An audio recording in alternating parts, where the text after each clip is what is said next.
welcome to Blazorators, C# source generators for Blazor. My name is David Pine. Super happy for you to be here today. I'm the host of the .NET, or on .NET Live show. I work at DevReach and Microsoft. You can follow me on Twitter at DavidPine7. Apparently there's 6 other posers out there in the world trying to be David Pine on Twitter. So 7th iteration is the best.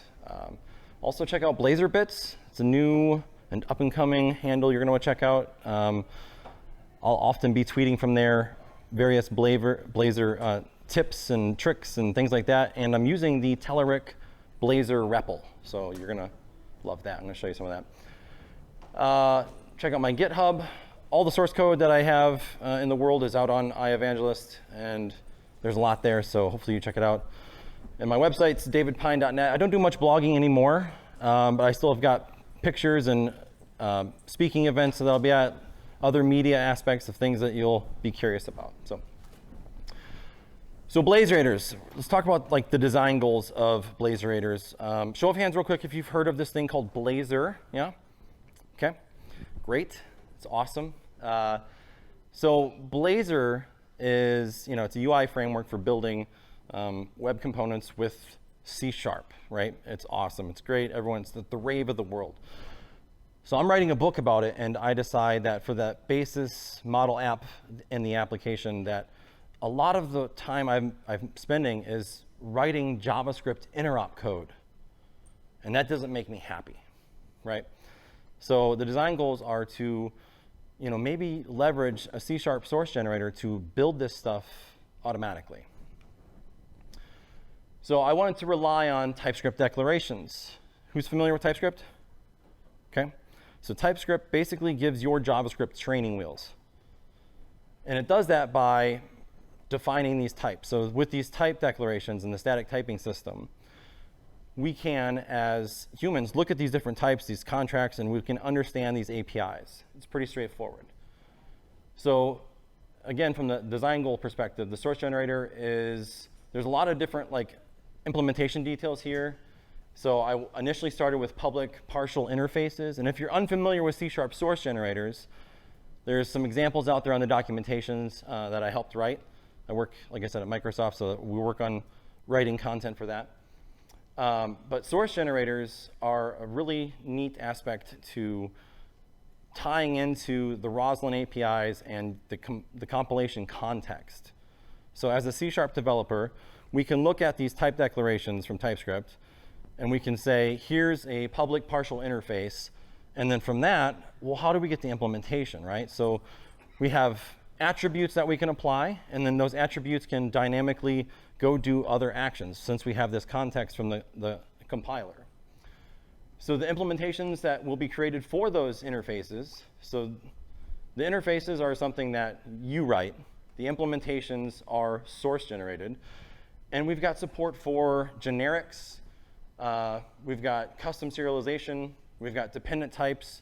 And we're going to get into all that. And we also have dependency injection. So this is the big niche thing that's not very common with with source generation.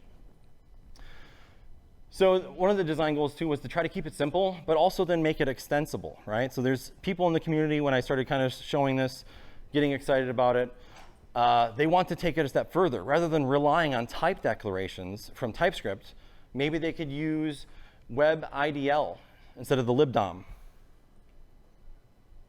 Robert here says he's looking to use it for some just generic JavaScript APIs, right? So how would he do that?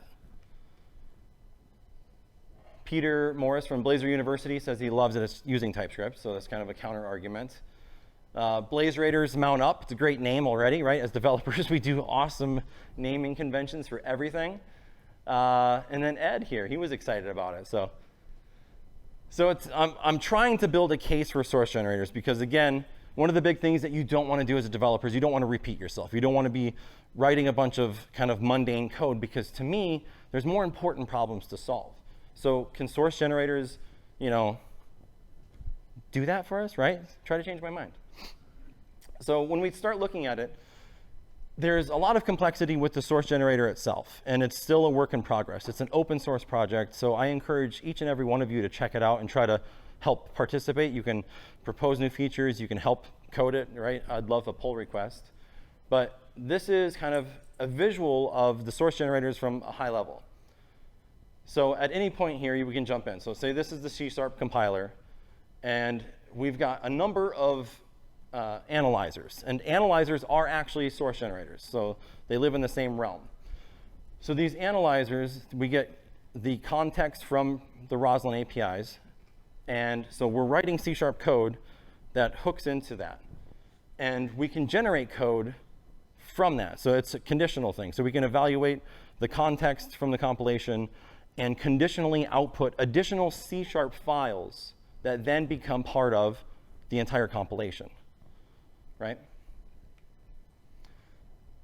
So this is a little bit more elaborate. So once we start compiling things, if we've got a valid source generation target, meaning something in one of our attributes is pointing to a well-known API in TypeScript, then we can, generate the actual partial from the interface. Since it's public partial interface, the code I write in my libraries doesn't have anything in it. So we'll look at that in a second.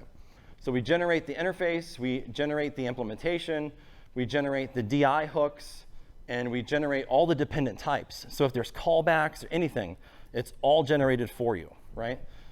And then you have your standard compilation at this point, and then you're done. And then you have a NuGet package that you can publish out there that is fully JavaScript compliant. So when we start looking at the canonical example here, local storage is one of the big ones. There's a lot of packages out there already that exist for this.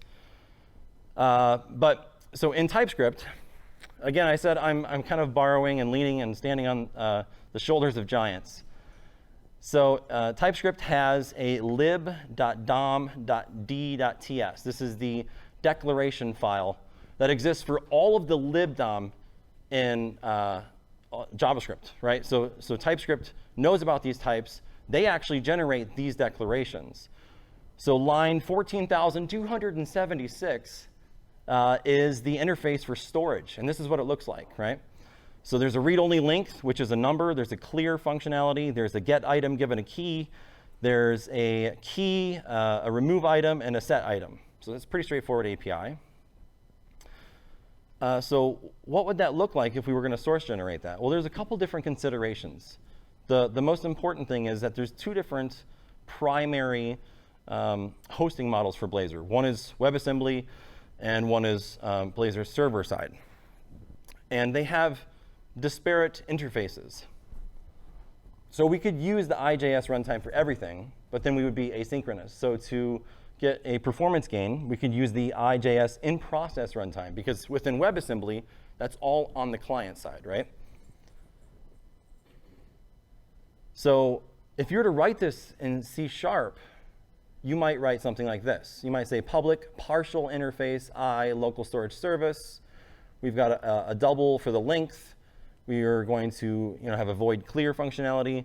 And since we're idiomatic C# developers, we're going to have support for generics. And we're going to have overloads for serialization options, right? So does this look like something that you would probably write as an interface in C#? Yeah? Show of hands.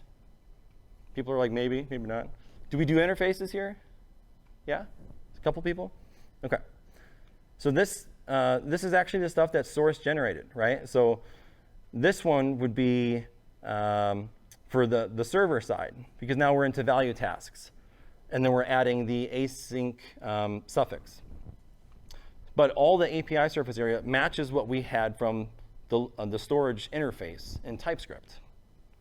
All right, so let's get into a little bit more of an elaborate scenario. So geolocation, that's an API that exists. So if you're in your browser and you have your laptop open right now, and you hit F12 or whatever it is to open up your dev tools, you can go to the console, you can type window.navigator.geolocation.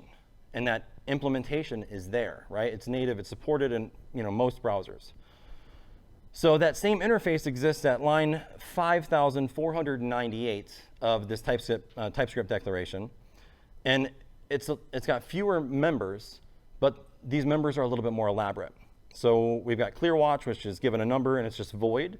So assuming that you've started tracking a geolocation, you could cancel that, right? You could say that you're no longer going to be concerned with it. you can get the current position. And then there's callbacks, right? Since this is JavaScript. In JavaScript, callbacks are kind of, first-class citizen. So these callbacks have types, though, right? So if you look at success callback, there's a position callback, there's a position error callback, or potentially null, and there's position options. Same thing with watch. So what does that mean then? If my source generator goes and parses this TypeScript type declaration, and it's supposed to output C#, and it sees this other type, this position callback, what's it supposed to do then, right?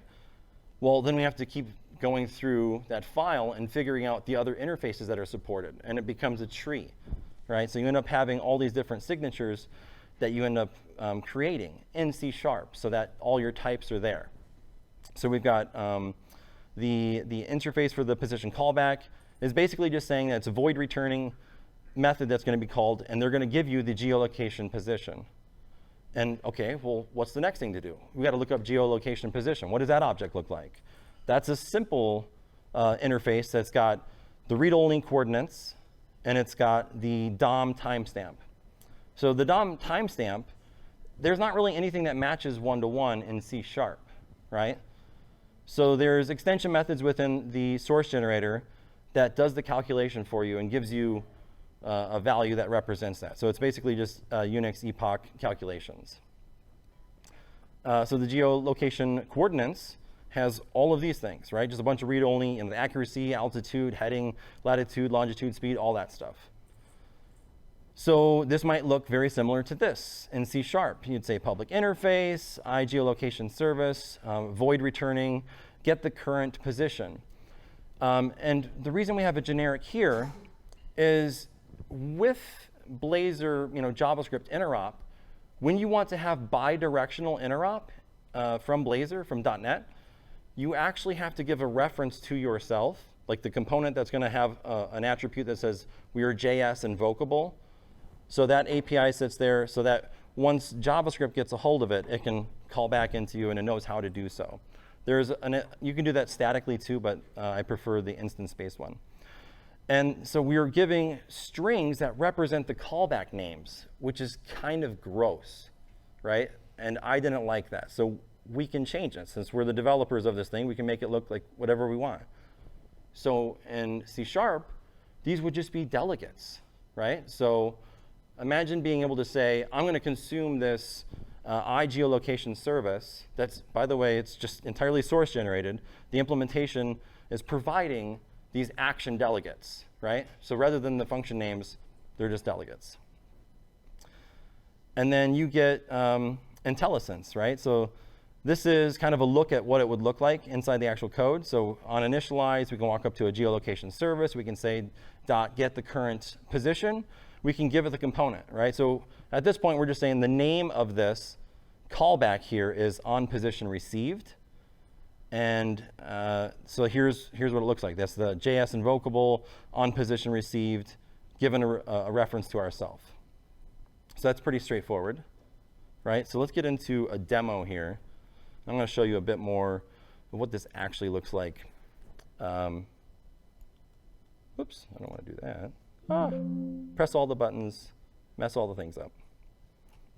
All right. So in this library, we've got the source generator. And can you guys see the screen real? Should I zoom in more? Let's do that. Better? Yeah? Yeah. All right. So this is the Blazor.source generator. It's got all sorts of code in here. The main things that we're going to look at, though, is this here. So let's just minimize this. So to write an actual C# source generator, you have to be a subclass, or you actually have to implement the iSource generator. And again, this is coming from the Microsoft.codeanalysis namespace. And this is where Roslyn gets involved. And so you've got an initialize function that you're providing in this interface. And you get a generator initialization context. And then from there, we create a JavaScript interop syntax context receiver, which is a mouthload, right? That's a lot to say. Should probably work on the naming of that. But what it does is it basically looks for, let's go to the receiver. It looks for a specific attribute that exists. So given this context, the generator syntax context, from this, we can infer all of the compilation that's occurring within this system, where this source generator lives. So we can actually look at attributes that exist on our types. And from that, we can do additional things. So I say, here's all the interface declarations. And from there, we can actually then conditionally output C# code that will be part of our compilation. And I'm not going to get into the nitty-gritty of the source generator itself. It gets a little bit mundane, and it's brute forced right now, because this was actually developed as a Microsoft hackathon, as kind of like a side pet project. And it grew into, my late evenings have been spent rewriting the TypeScript compiler, the abstract syntax tree parser, from hand. So that's fun. So it's going to get better. It's getting better. So let's just go look real quick at the blazor.localstorage.webassembly project. So this project, as you can see, it's got one file in it. This is the only file that exists. There's no tricks up my sleeve here, right? So we declare this in the namespace Microsoft.js interop. And the reason I'm kind of stealing this namespace is because it already exists. And if you're doing Blazor JavaScript interop today already, this namespace is already in a using. So my types and my additional things here will light up automatically, right? So I say public partial interface, and notice that there's no members in here at all, right? So this JS auto generic interop, this is an attribute that is actually source kind of added here to the compilation context. So this attribute doesn't exist anywhere else except for from my source generator. And from that, it asks for the type name. So if you remember line 14,000, whatever the line number was in the libdom, the type was storage. And where does that implementation live, right? So the implementation lives under window.localstorage. So this is, if you're to go in your browser and do DevTools, you can walk up to window.localstorage, and your implementation is sitting there as well, right? So we've got a URL here that points to the local storage API, and this is actually used when I'm doing source generation to create / comments that correspond to the APIs that you're source generating. And since we're doing the generic one, I can specify using a little descriptor syntax here that I kind of came up with. Again, this is going to be improved upon, especially since now in C#11 they support generics and attributes. So I can say get item. That's going to return a generic. So when I'm source generating that, I'll see that there's this decorator on it, and I'll know how to treat that differently. And I'm going to say that the set item, the value parameter of this function, is then going to be generic also. So what this ends up generating is, let me wait for it, click, press buttons. It ends up generating this entire, oh, it looks terrible there. It ends up generating all of the members that you would expect it to generate. So let's see here. And in addition to that, so this is literally 17 lines of code, if you don't count the source generator bits. And these 17 lines are just pointing to the type, the implementation, and we do all the API stuff you want. But so since storage is an interface, there's different types of storage. There's actually local storage, and there's session storage. So session storage is all the same stuff, except for the implementation points to window.sessionStorage instead. So it generates the corresponding, the rest of the interface, the corresponding implementation, and the DI hooks. So I'm going to show you what that actually looks like inside the sample project I have here. So inside the sample project, I've got a Blazor WebAssembly application, and I'm registering some services here in my program CS. And this is all the source generated DI bits. So I'm adding local storage, So this add local storage service extension method, this is source generated also.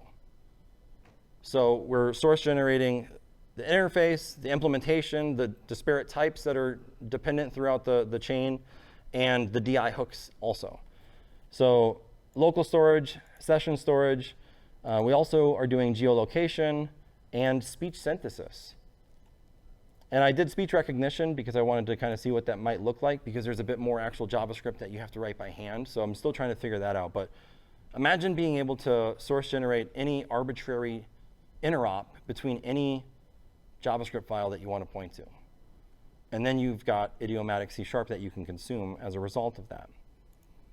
So let's go look at the to-do list, because you can't write a sample app without having to-dos, right? So local storage, we've got our tasks as the title. We've got a span that says, hey, this is local storage. We've got an anchor here pointing to the NuGet package that's published for this, so blazor.localstorage.webassembly, and a little paragraph that talks about what this really is. And then from here, it's just some functionality that kind of uses a bit of code behind here in the to-do list. So this is a public sealed partial class, and we're using the partial keyword because with Blazor, when you have your Razor file, you can have a .cs file with the same name. So to-do.razor would actually generate a to-do list component. So it takes this class is already used, but they were smart enough to make it partial. So then you can have a partial and implement your code behind here. So we've got a list of to-dos. We've got the current to-do value, which is bound to an input element. And then we're actually using a declarative inject. This is Blazor native stuff here. So we're just saying public iLocal storage given the local storage. And when we initialize things, we pull all the to-dos out. And if they start with like a specific to-do prefix, because there might be other things inside local storage that we don't want to display. And then, yeah, so local storage, we have all of the APIs that you'd want from us. So let's just go here real quick and say local storage. Don't mind the space. That's going to drive me nuts if I don't have that in the right spot. So local storage dot clear get item key length, which is just a get only property, remove item, and set item. So all of these things, again, were entirely source generated, which is pretty slick. I'm super proud of it, and you should be excited by it. All right, let's do more demo stuff here. So what I did was, since it's WebAssembly and it's in GitHub and it's all source generated and fun, I created a little sandbox. So from the app itself, or the GitHub repo itself, there's a documentation link somewhere here. Click, come on, right here. So it's GitHub pages. So github.io. I've got my sample app building and publishing to GitHub.io. Since it's WebAssembly, all the bits are out there, and you can go check it out. And this just takes you to here, and it shows off local storage. So hey, we've got local storage. Let's test this, right? So we got a new item. This is our little to-do list. Try to impress everyone, but failing miserably. All right, so you kind of get the point, right? So if I go back home and come back, those are there still because local storage. So when the page initializes, it pulls those things out of local storage using that API that was source generated. The other thing is geolocation. So as you can see right here, I'm getting prompted. I'm getting prompted to share my location. So geolocation actually requires a different secure context. So you have to explicitly opt into allowing that, right? So I could say allow or block. Let's just hit X and see what happens, right? So the results for geolocation here are that the user denied geolocation. Well, that's not cool. Let's try again. So I'm going to allow it this time. And it's actually going to use the browser's native geolocation bits, and it's going to render a map. So it's got accuracy at 55%, latitude, longitude, and the timestamp. And is this where we are right now? Do you guys know? Anyone know if this is accurate? It's close. It's close. It's pretty close. But that's just coming from the browser, and that's just coming from source-generated JavaScript interop, right? Let's see what else we've got here. So we've got, in addition to that, I mentioned before the Telerik REPL for Blazor. So this is a really, really powerful read, evaluate, print loop. And what it lets you do is you can actually pull in NuGet packages. So I said, why not test out my Blazor.speech synthesis WebAssembly package? I pulled that in. It is smart enough to see that there's actually a JavaScript file that's also coming along with it. And it pulls that in. And then from here, we can just write, here's the Telerik loader on the main, and we're going to go to this text-to-speech page. And this is all just in the browser, available for anyone to test out. And you run it, and it restores the package, and it runs it here in this little context. And what it lets us do is leverage the speech synthesis source-generated code. Just imagine being capable of source-generating JavaScript interop code. It's an amazing time that we're living in, wouldn't you agree? I mean, if that voice is terrible, it's kind of terrible, right? So you can just go select any of the available voices. And these voices here are actually coming from JavaScript interop, believe it or not. Like, that's everything that's available to you. So is there a better one? Let me see. United Kingdom, Libby. Let's try her. What should we say?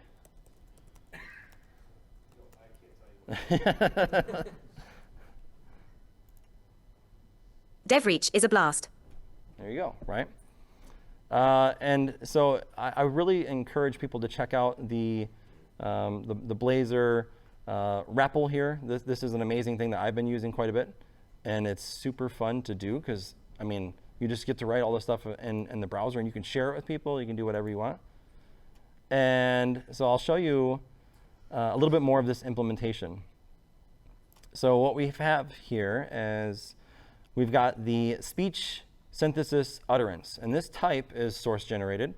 And we can new it up here, given some text, given the rate of speed that we want the text to be spoken at, given the volume, and given the voices that were selected here from the dropdown. And then we inject the iSpeech synthesis service. We inject the logger. And when it's initialized, we get the voices. And then we say, when voices change, let's get the voices again, just to make sure, like, because what happens in the realm of JavaScript is things can change, and there's callbacks, and then you have to, handle that. So this is how we can do it. Very kind of straightforward. And then once things have changed, if it's from a callback, then we need to call state has changed. Otherwise, you wouldn't need to necessarily. And then we can say speak. So when I click on the speak button, we walk up to speech synthesis. We say speak this utterance that's there. And this is actually a callback signature itself. So when we're done, when the browser is done speaking, it'll actually tell us how long it took to read the text that was there. So this is like 0.2 of a second. And then, yeah, so it's pretty straightforward. Let's go back to the source code, get into some more fun stuff.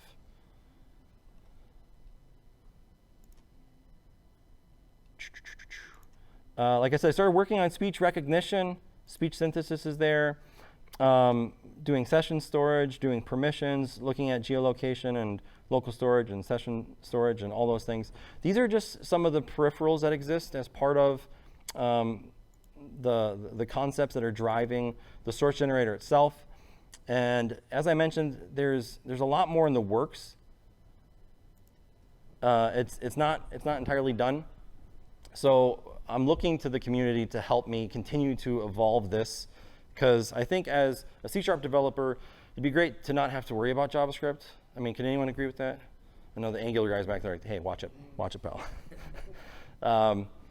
But yeah, it's coming along. So like I mentioned, the future work is rewriting the existing TypeScript abstract syntax tree parser that exists.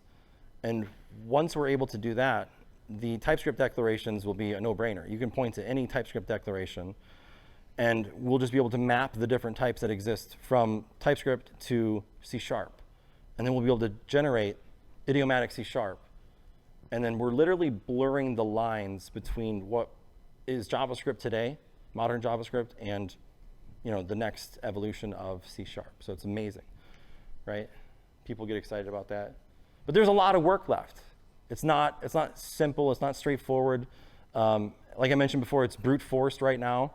If I showed you the code, that's kind of embarrassing. If I showed you the code for the source generator, you can see inside the source generator itself, once we infer the attributes that are there, we walk out and make an HTTP call to request that TypeScript type declaration file, which is nearly 70,000 lines of code. And so it's this giant string that sits in memory. And once it's there, I have a bunch of regexes that kind of rip it apart and finds the interfaces and all the different things. And then from there, we try to match on whatever type and whatever implementation they're looking for, and we spit it out. And that's just the beginning, right? So it can get a lot simpler, it can get a lot faster, a lot more performance, and then we can look at doing different things beyond just the type declaration parsers. So if you're curious about this project itself, you want to learn more, go to this aka.ms Blazor source generators link. I encourage you to check it out. Give the project a star. Because if you're on GitHub and you see something that's cool, give it a star. And if you don't, there's no thumbs down. You can't say no. Oh yeah, I've got, so I'm writing a book. Here's some additional resources. These are some of the NuGet packages. Forgot about this. Let me pull this out. I'm writing a book. It's called Learning Blazor. It's an O'Reilly book.